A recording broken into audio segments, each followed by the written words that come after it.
লাখ ব্যক্তিক আমি নতুনকৈ ৰেচন কাৰ্ডৰ সুবিধা দিবৰ বাবেও আজি কেবিনেটে সিদ্ধান্ত লৈছে। নমস্কাৰ, পুনৰবাৰ সকলোকে ডিজি ইনফো আছাম চেনেললৈ স্বাগতম জনাই আজি মুখ্যমন্ত্ৰী হিমন্ত বিশ্ব শৰ্মাই ডাঙৰীয়াই ঘোষণা কৰা বহুকেইটা আঁচনিৰ বিষয়ে আজি আপোনালোকক জনাব বিচাৰিছোঁ। আজি আপোনালোকৰ কাৰণে অতি এটা ভাল খবৰ লৈ আহিছোঁ। মুখ্যমন্ত্ৰী হিমন্ত বিশ্ব শৰ্মাই ঘোষণা কৰিছে বহুকেইটা আঁচনি, আৰু এই আঁচনিৰ ভিতৰত প্ৰথমতে হৈছে নতুনকৈ ৰেচন কাৰ্ড প্ৰদান কৰিব। যিসকলে ইতিমধ্যে ৰেচন কাৰ্ড লাভ কৰা নাই, যিসকলে দৰিদ্ৰ সীমাৰেখাৰ তলত আছে, তেওঁলোকে ইতিমধ্যে ৰেচন কাৰ্ড লাভ কৰিব। এই ৰেচন কাৰ্ড লাভ কৰাসকলৰ লগতে মুখ্যমন্ত্ৰী হিমন্ত বিশ্ব শৰ্মাই আৰু এটা ডাঙৰ ঘোষণা কৰিছে, সেইটো হৈছে নতুনকৈ লাভ কৰিব অৰুণোদয়। যিসকল মানুহে ইতিমধ্যে ৰেচন কাৰ্ড লাভ কৰিব সেইসকলে অৰুণোদয়ও লাভ কৰিব।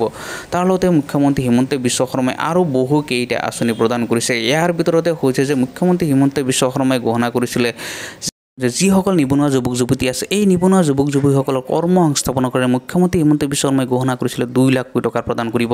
এতিয়া মুখ্যমন্ত্ৰী হিমন্ত বিশ্ব শৰ্মাই ঘোষণা কৰা মুখ্যমন্ত্ৰী আত্মনিৰ্ভৰ আঁচনিৰ প্ৰথম কিস্তি প্ৰদান কৰিব অহা ছেপ্টেম্বৰ মাহত। গতিকে যিসকল নিবনুৱা যুৱক যুৱতী ইতিমধ্যে আত্মনিৰ্ভৰ আঁচনিত ৰেজিষ্ট্ৰেশ্যন কৰিছিলে বা আবেদন কৰি ৰাখিছিলে, তেওঁলোকে লাভ কৰিব এতিয়া প্ৰথম কিস্তি। তাৰ লগতে আৰু ডাঙৰ ঘোষণা কৰিছে মুখ্যমন্ত্ৰী হিমন্ত বিশ্ব শৰ্মাই, যিসকল ছাত্ৰ ছাত্ৰীসকলে মেট্ৰিক পাছ বা হায়াৰ ছেকেণ্ডেৰী পাছ কৰিছে, তেওঁলোকে অহা 2 মাহৰ ভিতৰতে 10,000 পৰা 15,000 টকা প্ৰদান কৰিব। এনে বহুত আঁচনিৰ ভিতৰতে আছে মুখ্যমন্ত্ৰী হিমন্ত বিশ্ব শৰ্মাই আৰু বহুতকেইটা আঁচনি ঘোষণা কৰিছে। ইয়াৰ ভিতৰত আছে পঞ্চায়ত নিৰ্বাচন, কাৰণ বহুদিন হ'ল পঞ্চায়ত নিৰ্বাচন হোৱা নাই। এই পঞ্চায়ত নিৰ্বাচন অহা নৱেম্বৰ মাহত পঞ্চায়ত নিৰ্বাচন অনুষ্ঠিত কৰিব বুলিও ঘোষণা কৰিছে। তাৰ লগতে আৰু বহুকেইটা আঁচনি ঘোষণা কৰিছে। গতিকে এই সকলোখিনি জানিবলৈ আপোনালোকে ভিডিঅ'টো বাকীখিনি স্কিপ নকৰাকৈ আপোনালোকে চাই থাকিব। তাৰ লগতে আপোনালোকে চেনেলটো ছাবস্ক্ৰাইব কৰিবলৈও নাপাহৰিব। পৰীক্ষাত পাছ কৰি কলেজত নামভৰ্তি কৰিলে ছোৱালীসকলে 10,000 টকা দিব নালাগে মাহত। ইয়াৰ পিছত আমি আমাৰ যিসকল নিবনুৱা ল'ৰা ছোৱালীয়ে মুখ্যমন্ত্ৰীৰ আত্মনিৰ্ভৰ অসম আঁচনিৰ অধীনত 2 লাখ টকাৰ লোনৰ বাবে আবেদন কৰিছিলে, ছেপ্টেম্বৰ মাহৰ ভিতৰত 30,000 জন যুৱকক খানাপাৰাত একেলগে মাতি আনি আমি প্ৰথম কিস্তিৰ 1 লাখ টকা দিবৰ বাবে আমি সিদ্ধান্ত লৈছোঁ, যাতে আঁচনিখন বহল প্ৰচাৰ হ'ব পাৰে। অৰ্থাৎ খানাপাৰাত একেলগে প্ৰথম 30,000 যি চিলেক্টেড কেণ্ডিডেট আছে, প্ৰথম 30,000 চিলেক্টেড কেণ্ডিডেটক আমি একেলগে মাতি আনি আমি তেওঁলোকৰ প্ৰথম কিস্তিৰ ধন মোকলাই দিবলৈ আমি সিদ্ধান্ত লৈছোঁ। ফাইনেলি 15 লাখ পৰিয়ালক আমি নতুনকৈ ৰেচন কাৰ্ডৰ সুবিধা দিবৰ বাবেও আজি কেবিনেটে সিদ্ধান্ত লৈছে। কেবিনেট ডিচিশ্যন এইখিনিয়ে কেবিনেট ডিচিশ্যন আছিল, যিখিনি আমি মূলতঃ কেবিনেট ডিচিশ্যন লৈছিলোঁ।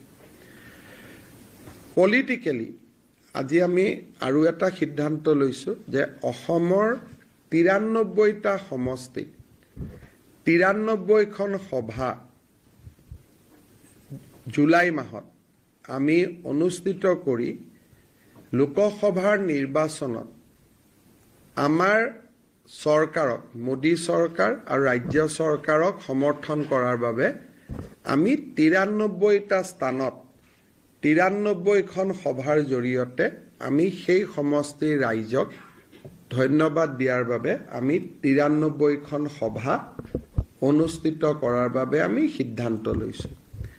আৰু যিকেইটা সমষ্টিত আমি ভাল ফল দেখুৱাব পৰা নাই, তেওঁলোকৰ তাতো একোখন সভা অনুষ্ঠিত কৰি ভৱিষ্যতত যে য'ত য'ত আমাৰ ডেফিচিয়েঞ্চি থাকি গৈছে, যে আমি 23টা চিটত আমি কিয় পৰা নাই বা 94ত আমি পাৰিছোঁ, 26টা প্লাছ আমাৰ 6টা, এই 32টা চিটতো বা 32খন আসনতো আমি একোখন সভা অসমত 200 কিমান কিলোমিটাৰ 264 কিলোমিটাৰ নদীৰ ওপৰত বানপানী নাই, মথাউৰি নাই। সেইকাৰণে সেই মথাউৰি নোহোৱা জেগাখিনি দি পানীটো সোমাই গৈ বহুত অঞ্চল প্লাবিত কৰে। ৱাটাৰ ৰিচোৰ্চ ডিপাৰ্টমেণ্টক আজি এটা দায়িত্ব দিয়া হৈছে যে যদি আমি 264 কিলোমিটাৰ নতুন মথাউৰি আমি নিৰ্মাণ কৰিব পাৰোঁ, তেতিয়া অসমত মথাউৰি নোহোৱা অঞ্চল নাথাকিব কৰবাত কৰিবই নোৱাৰি বেলেগ কথা কিন্তু 264 কিলোমিটাৰ মথাউৰি যদি আমি বনাব পাৰো তেতিয়াহলে যিবিলাক জাগাই জাগাই খালি এৰিয়া আছে ব্ৰহ্মপুত্ৰ আৰু উপনদীসমূহত সেইটো সম্পূৰ্ণ হৈ যায় গতিকে ইয়াৰ বাবে কিমান পুঁজি লাগিব তাৰ বিষয়ে এটা অধ্যয়ন কৰি অহা কেবিনেটত ৱাটাৰ ৰিসোৰ্স ডিপাৰ্টমেণ্টক এটা প্ৰেজেন্টেশন দিব কোৱা হৈছে যাতে বান পৰিস্থিতিৰ সময়তে আমি সেই 264 কিলোমিটাৰ মথাউৰি একেলগে বনাব গাঁও পঞ্চায়ত হ'ব মেম্বাৰ হ'ব ৱাৰ্ড প্ৰথম হল ৱাৰ্ডৰ পিছত জিপিৰ পিছত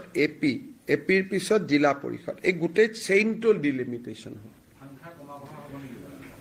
সংখ্যা কমা বঢ়া নহয় কাৰণ জনসংখ্যা একে আছে গতিকে জনসংখ্যাৰ তাগিদাত যদি অলপ বঢ়াব লাগে বঢ়াব পাৰিব কিন্তু কমোৱাৰ কথাটো অহা নাই কাৰণ জনসংখ্যাটো কমি যোৱা নাই কিন্তু বিডিও অফিস আমাৰ যেটো বিডিও অফিস আগত আমাৰ জিলাসমূহত আছিলে সমষ্টি পুনৰ্গঠনৰ কাৰণে এতিয়া আগতে এভাৰেজ এটা সমষ্টিত দুটা বিডিও অফিস আছিল এতিয়া বিডিও অফিস কৰবাত এটা বা তিনটাও হ'বগৈ আগতে কৰবাত নাছিলো কিন্তু আমাৰ এইবাৰ বিডিও অফিস খিনিও যাতে প্ৰত্যেক পঞ্চায়ততে এটা কোড হ'ব যেনেকৈ আজি আমাৰ কামৰূপত গুৱাহাটী টাউন অকল সোণাপুৰ খিনি গাঁও আছে গতিকে সেইখিনিৰ কাৰণে এটা হ'ব ধৰক নগাঁও এটা সদৰ সমষ্টি ম্যাক্সিমাম জায়গা নগাঁও টাউনত আছে কিন্তু অলপ গাঁও ৰখি গৈছে তেওঁলোকৰ কাৰণে এটা বিডিও অফিস হ'ব কিন্তু নগাঁৱৰ লগত বৰহমপুৰটো যোগ নহয় যি হ'ব নগাঁৱতে হ'ব সৰু হওক ডাঙৰ হওক